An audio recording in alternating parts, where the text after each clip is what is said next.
Cities have often been blamed for up to 80% of greenhouse gas emissions worldwide, with United Nations agencies citing this figure in recent reports. But latest analysis of figures released by the Intergovernmental Panel on Climate Change shows the true value is only half this, and most have lower levels than the countries in which they are located. With cities much less of a threat than previously thought, it is important to understand where greenhouse gases are generated in order to reduce them. An awful lot of greenhouse gas emissions come from rural areas, from agriculture, from deforestation. A lot of heavy industry actually isn't in cities, so their greenhouse gas emissions are outside city boundaries. And of course in Europe and North America, a lot of wealthy people live in small towns and rural areas, not in cities. However, it's probably better to look not at where greenhouse gas emissions are actually produced, but whose consumption generated them. So, for instance, electricity from a coal-fired power station would be allocated to those that use the electricity, not where it was actually generated. If you follow this logic, the key is to reduce the greenhouse gas emissions of high-consumption lifestyles. It's the high-consumption lifestyles that are actually driving global warming. Allocating greenhouse gas emissions to consumers increases the share of global emissions from Europe and North America and highlights the very low emissions per person of most city inhabitants in Africa, Asia and Latin America. And it is these cities which are most at risk from the effects of climate change.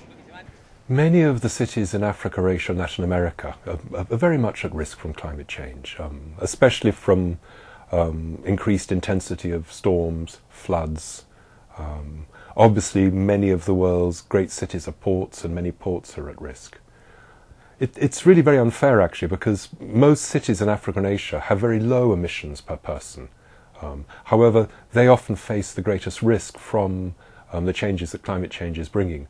So another very important priority is to work with these city governments to build their capacity to adapt. This almost always means learning to work with their low-income groups, because it's the low-income groups that tend to live on the areas most at risk. Rather than blaming cities for world energy production and pollution, new thinking needs to include them as part of the solution. Cities offer many opportunities to reduce gas emissions while maintaining a high quality of life, and the way they are designed and governed can make a huge difference. Well-governed cities, well-planned cities, actually can combine very high living standards with relatively low greenhouse gas emissions. Cities like Amsterdam, Copenhagen, the centre of London, it's a pleasure to walk, the public transport is good, it's easy to bicycle. Terraces are relatively efficient in terms of their energy use for heating and cooling.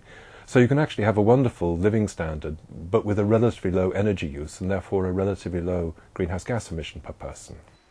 The paper is published in the October 2008 issue of Environment and Urbanisation, and the authors hope it will encourage researchers, academics, governments and international agencies to look at cities more positively and act on their potential to reduce greenhouse gas emissions.